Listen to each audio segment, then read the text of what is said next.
Fourth place champs. Let's get into it. All right, Jack. So we're going to kick off 2019. Happy 2019 to all of our listeners. Got me here doing the MC job today. Obviously got Jack on the panel. And we want to welcome Thomas Buchan, resident NFL expert, who's going to be here to weigh in on everything NFL. So I'm going to kick it back over to Jack, and he's going to talk about what we're doing today. What a crazy weekend we had for football. Seen some big upsets. We see the Bears get knocked out by the Eagles off of a kick at the end of the game. Some heartbreaking results for the Ravens there too. But let's get into the upcoming games and the predictions. So we're going to start with the Chiefs versus Colts being the first game. Who you got, Justin? All right, Jack. Well, I've given this one a little bit of thought, and I will say that I didn't think the Colts were advancing to the divisional round, but they are there. Obviously, we've seen a lot of up and downs last 3-4 weeks with the Kansas City Chiefs, with the Kareem Hunt situation, which we addressed just a few weeks ago. We saw a big part of their system being lost there. So I think the Chiefs are still trying to get some of their mojo back. But I do still see the Chiefs taking this game over the Colts. I think their offense is just going to overpower what the Colts have to offer. Like I said, I thought the Colts were going to be out previous to this round. But I'm interested to see what Thomas has to say about this. Yeah, thanks, Justin. It's an interesting matchup for sure, given the fact that you have on one side Andrew Luck, who last couple seasons been battling a lot of injury. This year has a phenomenal season, brings his team back to the playoffs, and he's clearly, has a bit of something to prove, and he's shown it on the field. He's playing with a bit of a chip on his shoulder, and he's throwing the ball extremely well. And on the other side, of course, you have Patrick Mahomes, and everything's sort of been said about him already. First year as a starter, 50 touchdowns, 5,000 yards, phenomenal year. I think probably the front runner for MVP, but we'll wait and see between him and Drew Brees. That's probably what it's going to come down to. I think the one matchup that'll be key here in determining the outcome of this game, because we know both quarterbacks are going to be slinging it. It's probably going to be a high-scoring game. But Indianapolis last week ran for over 200 yards on Houston. And the Kansas City defense is not particularly good at stopping the run. So I think that's the matchup to watch. Personally, though, I'm going to actually roll with the Chiefs as well. I like them at Arrowhead Stadium. The home crowd, they've got that huge stadium. It's extremely loud. I think they have a solid shot of progressing. I think Mahomes is going to have a big day. Yeah, to counter that, actually, I'm going with the Colts this week.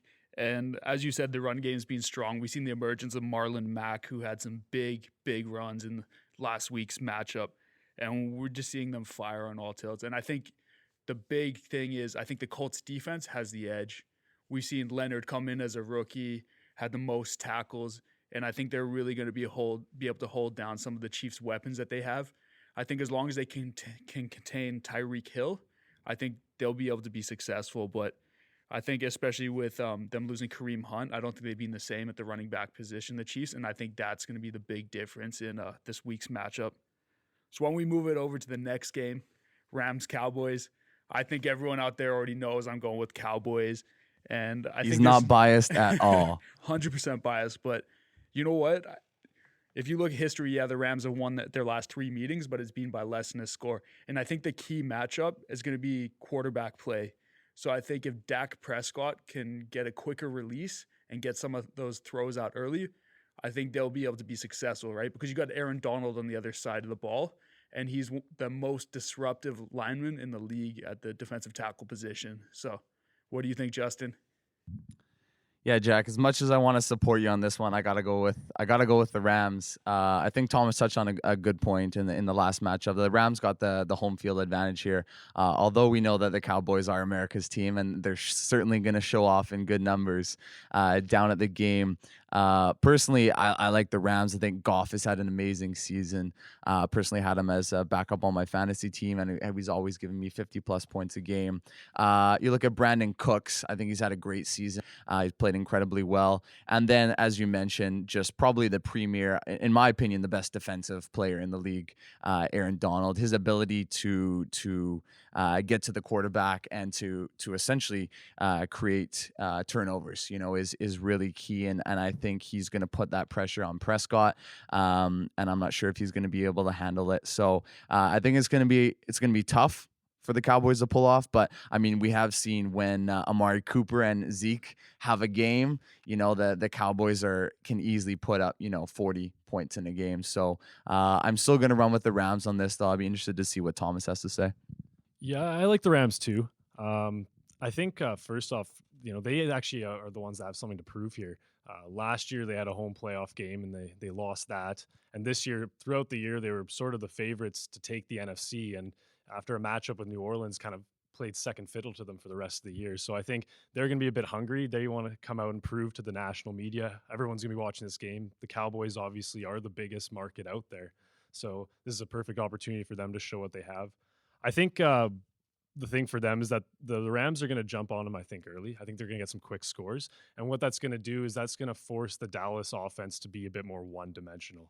They like feeding Ezekiel Elliott the ball. He is the key to their success. And if the Rams get on him early, that's going to put the ball more in Dak Prescott's hands, and that's going to feed into those Aaron Donalds, the Ndamukong Suhs, these pass rushers that the LA Rams have. They make a huge difference. They can be very disruptive, and I think that's going to be on full display on the game on the weekend.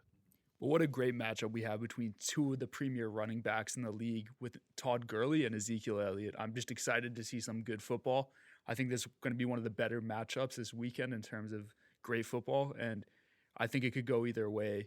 We've seen Cowboys have a really quick defense that's going to be able to match up to a lot of the weapons that the Rams have on offense, so I'm excited for that.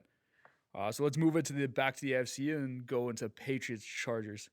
So this is an interesting matchup here. Talent-wise, I think Chargers have the edge. They got a great defense with Joey Bosa, Melvin Ingram, and the rookie Derwin James. And they've recently activated tight end Hunter Henry off of the IR, who was injured the whole season. So they're getting another weapon back. And they have a great receiver in Keenan Allen. And I think it's enough to beat the Patriots. So I'm taking the Chargers. But the thing with the Patriots, you can never count them out. They have that playoff experience. They know how to get through. But I think this year the Chargers are going to get it done against the Patriots. Yeah, I actually completely agree. I'm taking the Chargers as well. Couple of reasons, I guess. One, the funny thing about this Chargers team is that they're undefeated outside of LA this year. Their only road loss was to the LA Rams at the LA Coliseum. So this is a team that doesn't really have a home field. When they play at home, there's zero atmosphere. There's minimal amount of fans, and oftentimes there's more of the opposing team's fans there. So I think they're Have up you seen for all the memes about saying the stadium's just filled with Phillip Rivers kids? Yeah, exactly. Well, that's the amount of fans they get to the games, right? It's and I think that's why when they go on the road and they play in these full stadiums and they hear the crowd noise, I think that energizes them. I think that's their pick-me-up. And I think the one other point, because I agree with the personnel you mentioned, they have all pros in the secondary. They got a phenomenal pass rush, great playmakers on offense. But Phillip Rivers, he's a guy who came into the league with Ben Roethlisberger, Eli Manning, Drew Brees was with him in San Diego at the beginning. All those guys have rings. Phillip Rivers statistically has been as good outside of Drew Brees, has been as good as any of them in the regular season. But he does not have that playoff success to basically be boasted on that same level as them. And I think he's slowly coming towards the end of his career now, slowly getting to the twilight. I think he still has a couple more good years. But I think with this team, how talented they are right now, I have a feeling he's rising to the occasion on Sunday. And I think they take out the Patriots in Foxborough.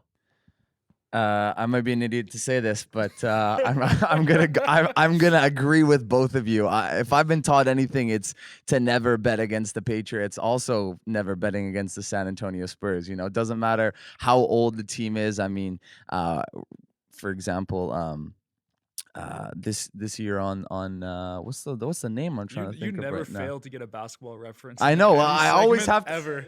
I always have to make the basketball reference. But to bet against Tom Brady, in the playoffs, it's a tough thing to do. Obviously, we've seen what the Patriots are capable of in any stage of the playoffs, let alone the Super Bowl. Obviously, Gronk. Sorry, that was the name. He's been banged up all season. One of my buddies, quite a big Patriots fan, thinks it's going to be his last year and he's going to be retiring. So he hasn't done much for them.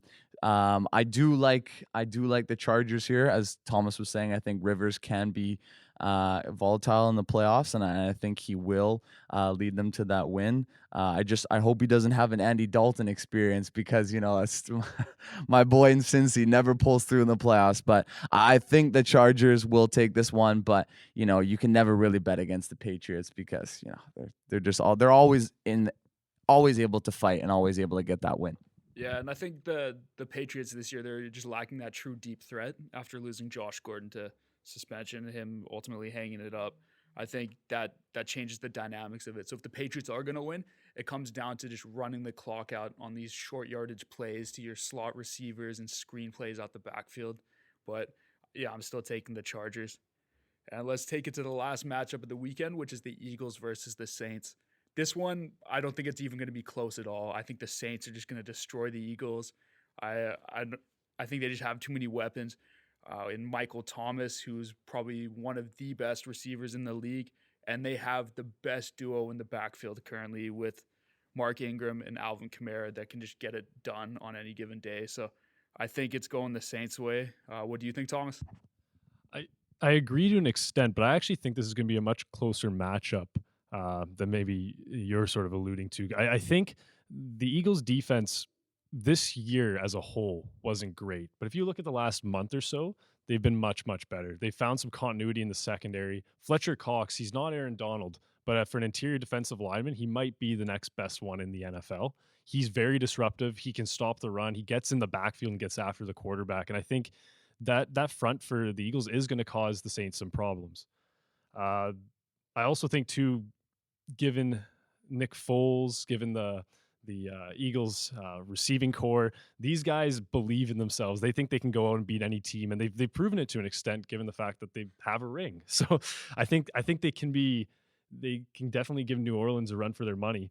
But I agree with you from the standpoint that the backfield for the Saints is far superior to the Eagles' backfield. The Eagles are Ajayi's out for the season. Clement's hurt rather. And I think that ultimately is going to be the difference between the two offenses' productivity. I think they're going to get more production on the ground. There's a lot more ability for the Saints running backs to catch the ball out of the backfield. And I also agree that it will be the Saints. The one thing I will say, though, is that of the teams in the NFC playoff picture still left, I think the Eagles have the best chance of winning in New Orleans. Yeah, I really don't have much to add here except for the fact that the Eagles, got by extremely lightly last week, and I think the Saints are going to take it too. I think Thomas brings up some great points with the Eagles defense being quite impressive over the last month, and just kind of they won the Super Bowl last year, but also the underdog mentality that they have, despite winning the Super Bowl last year, that they can go out there and they can really take on anyone, and they can create that big upset. So I think that's great. I think it's going to be a valiant effort by them, but I still think the Saints at the end of the day are going to be taking this one. So, Jack, who do you have then? Who's your two for the Super Bowl and your predicted winner? I mean, I don't think any of us are going to be shocked, but please tell us. I'm going to go with my Cowboys. This is the best defense we've had in years. When the offense is clicking, they find numerous ways to get it done through the air to Amari Cooper, Dak with his legs, Ezekiel Elliott. He's been huge for him. And their defense has just been that much better, especially with the additions of Leighton Vander Esch. He's played phenomenal for a rookie, and pairing him with Jalen Smith, another quick linebacker, they've been able to cover a lot of the teams. So I got to take my Cowboys and believe that this is a year they can get it done. On the other side, I'm going with the Colts. I think the Colts are going to upset the Chiefs this year. They've been hot going into the playoffs, and I think it's just one of those things you see a team get hot at the end of the year, and they continue that momentum all the way through. Especially with the emergence of new guys like Marlon Mack, and I think it's going to be a Colts Cowboys Super Bowl down there in Atlanta. Yeah, I'm gonna go a bit of a different direction. I'm gonna take on the NFC side. I'm gonna take the Saints. They have the home field. I don't think anyone will go into New Orleans and get that victory. The Superdome is a very tough place to play in, and they have a high-powered offense that can score with anybody. The defense is very serviceable, so I think New Orleans on that side. I'm actually going to take the Chiefs though on the AFC side. I know with Kareem Hunt no longer with the team, that's definitely hurt their offense. Definitely in the running game. They still get production out of the running backs, but ball security has been an issue with some of the guys they've rotated in there. That's something that you sort of lose sight of when you lose a star running back like Kareem Hunt. But I think given that they also have the home field, they'll be able to keep pace, I think, offensively with anybody. And I think they'll generate a couple stops and turnovers along the way to get them where they need to be. I'll take the Saints, though, winning the whole thing. Bold prediction. Jack, and sorry, did you say you have the Cowboys winning it? Yeah. Winning the Super Bowl. Of course you do. To Why our not listeners, us? Why Jack not is us? decked out in a Cowboys hat, jersey, underwear, and probably socks right now. Yeah, great points made by everyone. I don't have what Jack has, to be honest. Since watching this year, I've had faith in everything that the Rams have done. I think offensively, when they're ticking, they're incredibly explosive and can just put huge points up on the board. I mean, that game Rams Chiefs, what was it? What week was that game? Anyway, it was just an incredible game and 100-point, 90-point game. So I have full faith in the Rams, and I believe that they will be winning the Super Bowl this year. That's good. I think we covered enough bases that maybe one of us will get a correct prediction there. Going all Who different, but, knows? Yeah, yeah. who really knows? I think it's back to you actually with the fourth place fact. You said you brought one today. All right, Jack, I do have a fourth place fact, and Thomas, this will be his first time hearing a fourth place fact. So since Jack always hits me with these old school fourth place facts back in the 1800s and things like that, we're going to rewind a little bit. We're not going back to the 1800s. Actually, we don't have a year on this one, but it was back when it was black and white on television. So Jack or Thomas, have you ever heard of a professional athlete by the name of Eddie Goodell? No. That's a no from both of them. So Eddie Goodell was the shortest player to ever play professional baseball in the major leagues. He stood at a height of 3'7". Okay, and Eddie. Wait. What was his position? He was a. If it's shortstop, that's just too good. Maybe he was a shortstop. It actually doesn't say his position here, but let's say he's a shortstop. We'll run with the joke here. So Eddie Goodell, 3'7" shortstop. He wore the number 1/8. He wore the number 1/8. So this was back in the time where you could take a number less than 1. And he only made one plate appearance in his entire career, Jack and Thomas. So he went up to bat. He was walked on 4 consecutive pitches, made it to first base, and where he was immediately replaced with a pinch runner. So a very, very short career. He was actually given stern instructions by the owner at the time, Bill Veeck, to not swing at a single pitch. He's quoted here at saying that if you look so much as you're going to swing, I'm going to shoot you dead. So great owner, instilling lots of confidence in his players. And unfortunately, Jack, we actually have a sad ending to this story. Eddie Goodell was eventually beaten to death by an unknown assailant. But the fun fact is, due to the scarcity, a signed ball by Eddie Goodell is actually valued at 2 times the price of a signed baseball by Babe Ruth. So it's very, very rare. I don't know how many baseballs out there are signed by Eddie Goodell. Pardon me. But 3'7" professional baseball player, only made one plate appearance, and then unfortunately beaten to death. So that's your fourth place fact for the week. That's really dark. I gotta bring some more lighthearted fourth place fact. It was a great one until I read that he died, and then it just got out of hand. But anyway, his autograph's worth more than Babe Ruth. So there's your fourth place fact. That's your takeaway. But he'll never see that money. So it's like you're just saying he's like 3'7". His manager said never swing at a single pitch, no faith, and he was beaten by an unknown assailant to death. So. But he's got a high valued autograph. Anyway, Yeah, Jack. fair. Anyway, I think we're gonna switch gears a little bit. Yeah, I think we'll take it back to the NFL and what in the world is going on in Pittsburgh right now. The Antonio Brown situation, it's just getting out of hand. So in week 17, there was a dispute at practice, and he left the facility, and he refused to practice the rest of the week. He showed up Sunday expecting to play like he always does, and they didn't activate him. And he just watched the game in regular clothes, and he left at halftime when his team was down 10-3, I believe.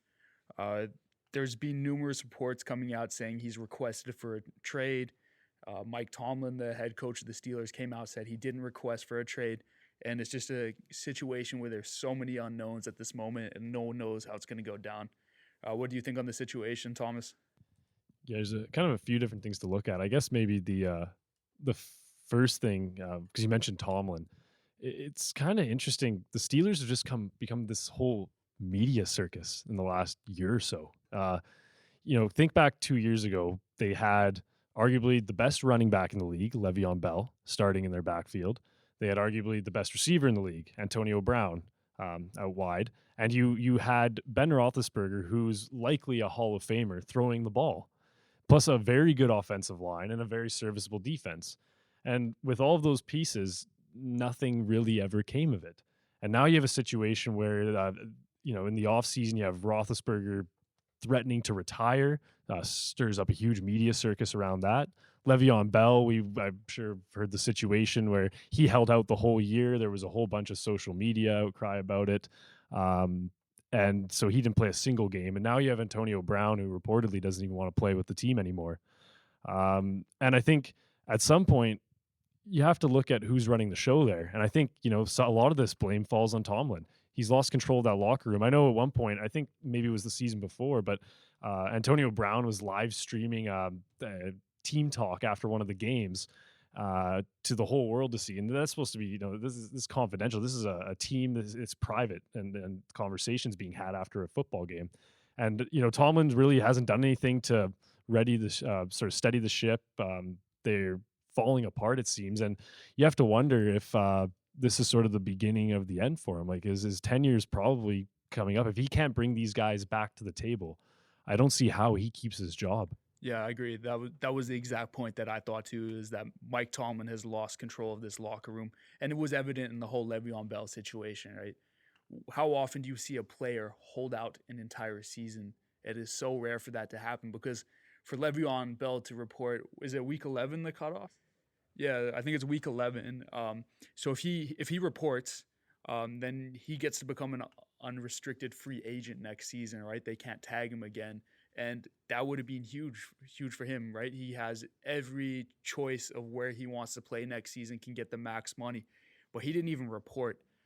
They say this situation with Antonio Brown has been going on a while now, that there's been a few incidences throughout the year, but they didn't show any course of action until week 17, which was a must-win game for them. So I think the organization themselves have let this situation get out of hand, and they have no one to blame but themselves for it. Yeah, I can understand where you guys are coming from, saying that Tomlin has lost the locker room. I think also, like you just mentioned, Jack, you said the organization. So obviously we know that, when a team's not performing, when there's star players feuding and things like that, who's the first guy to get chopped? It's always the head coach. I mean, you look at any sport, that's the first domino to fall. But I think a lot of the blame and the situation has to fall on the front office. I mean, we can't necessarily blame Tomlin for Le'Veon Bell holding out the entire season. He could be a part of the equation, but you got to look at the front office, and you got to look, what are they doing? Similar situations. We were talking about the Seattle Seahawks situation a little bit earlier this year, when players aren't getting that guaranteed money, they think they deserve a bigger contract, whatever it might be. I'm not saying Le'Veon was in the right or wrong, but you got to look up to the front office to see, okay, well, I mean, these are the guys paying them. They're the ones with the deep pockets making the decisions. And I don't think all the blame can fall on Tomlin. Having said that, I do agree with both of you. I agree that he's lost them. I mean, your two best players who are making over $30 million a year are feuding and not playing. I think it's a disastrous situation, and I think the next domino to fall is Tomlin. It's an interesting discussion then. Will he be fired, or is he going to willingly walk away? I've seen both arguments made, and I'm not sure what's going to happen there. But I think it's time for them to bring in a fresh new perspective, probably coming in the form of a new head coach. But you also got to look at the way that the front office is dealing and handling with their players and contracts. Are they treating these guys the right way? Because it definitely goes deeper than just the head coach. Yeah. But if they were to go that route with the new head coach, they just missed out on having the best possible replacement. I think the one guy who could have fixed a situation like this would be you'd have to go players coach, and the best guy for that would have been Bruce Arians. Hugh Jackson, right? No, Bruce Arians, by far the best player coach. Everyone's rallied around this guy. Everyone loves playing for him, but he actually just came back out of hanging it up a couple of years ago with the Cardinals, and he came back to coach the Tampa Bay Buccaneers starting next year. But that would have been the guy to go for. But if you're the Steelers head office too, how are you going to replace Antonio Brown's production, right? He's had over 1,000 yards since the 2013 season. This year, he had over 1,200 yards and 15 receiving touchdowns. How do you replace that production? I know they got Juju, but Juju's not going to be getting those favorable matchups not having Antonio Brown on the other side. So Jack or Thomas is kind of open to both of you. Do you think Brown's days are done then in Pittsburgh? Do you think there's any chance of him coming back and playing for them? I think there is, and I think it's just because his contract's not very tradable at this point. And Yeah, because I think the reality of the situation is he's under contract, and someone has to be willing to pick up that contract. And I think right now they can be shopping him around town all they want, but it doesn't seem like there's too many buyers, at least at this stage. Plus, if you're another team, obviously you want like what you see on the field, but if you know this guy is, at least for the moment, is causing, because there are reports too that some of his teammates are not very happy with him on top of just the organization, the coaching staff. So would you want to bring that into your locker room if you have a cohesive unit? It's something you have to consider. I understand he's very talented, but it may not be the most attractive move. And for that reason, I do think there's a chance he comes back, but whether or not they can get to the level where they are competing in the AFC with him and with Roethlisberger, and if Le'Veon Bell actually comes back, can that unit actually get it done? I don't know. I think there's too much of a sideshow now where they can't compete with the likes of the Patriots for the time being and some of these other ones in the AFC year in, year out.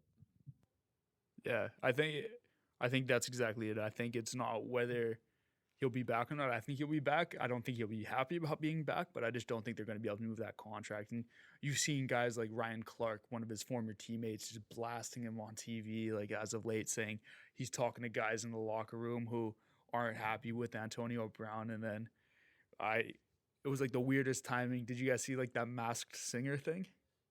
So he ended up being contestant on this like the singing show, and that episode just like, I'm sure it was recorded probably like the off season or something like that, not even anything to do, but that episode just happened to like drop during this whole saga, which is like perfect for television ratings, but it's just another distraction. I think It's just one more kind of nail in the coffin kind Yeah, of it's thing in just terms of like- that relationship between their organization and Antonio Brown. It's like the weirdest show, right? It's just like they got this mask and they sing, and then they just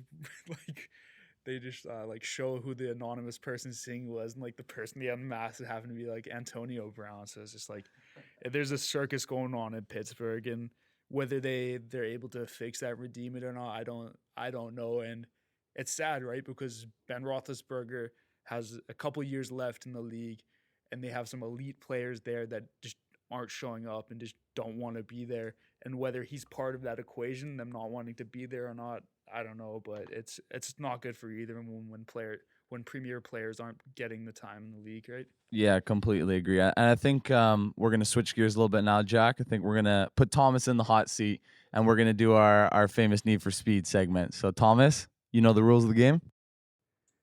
I think so. Yeah. So we're going to put you through some quick questions. There are no right answers. Typically, they're all wrong, but let us know when you're ready. Okay, yep. We'll give it a try. All right. Better movie, Longest Yard or Any Given Sunday? Longest yard. Barry Sanders or Bo Jackson? Barry Sanders. Ravens defense or Chiefs offense? Chiefs offense. Baker Mayfield or Lamar Jackson? Baker Mayfield. Would you rather no candy on Halloween or no turkey at Thanksgiving? I'll take no candy on Halloween. Larry Allen's bench press or J.J. Watt's squat? Larry Allen's bench press. DeAndre Hopkins' hands or Antonio Brown's separation? DeAndre Hopkins' hands. Better movie again, Rudy or Remember the Titans? Remember the Titans. Would you rather lose in the Super Bowl or win the draft lottery? Losing the Super Bowl. Aaron Rodgers or Brett Favre? Aaron Rodgers. The butt fumble or the Seahawks interception on the 1 yard line? The butt fumble. Deflategate or Spygate?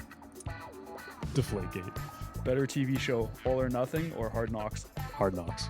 And ended on the tough one. Juju or Antonio Brown? Right now, I'm taking Juju. Yeah, fair enough. And that's all we have for this week's Need for Speed. I think you blasted through pretty well. I think you did pretty well. Yeah. Thomas did very well. Yes. Very well. There was like no hesitation. He was just like so calm and just like It took all right my there. concentration Yeah. and willpower to motor through that. And I think that's pretty much all we have for this week's episode. But make sure you follow us on social media this Saturday because I will be in the LA Memorial Coliseum at the Dallas Cowboys LA Rams game. And I'll be posting. I'll be going crazy. I'll be chirping different fans. And it's going to be a huge circus. So. All going to be PG-13 content, of course. And we won't have Instagram live videos at the end of the game when the Rams win. Oh. So Justin's just being cut from the podcast. But Thomas is now a full-time member. yeah. So it doesn't matter if you're first or last. Just keep being a champ.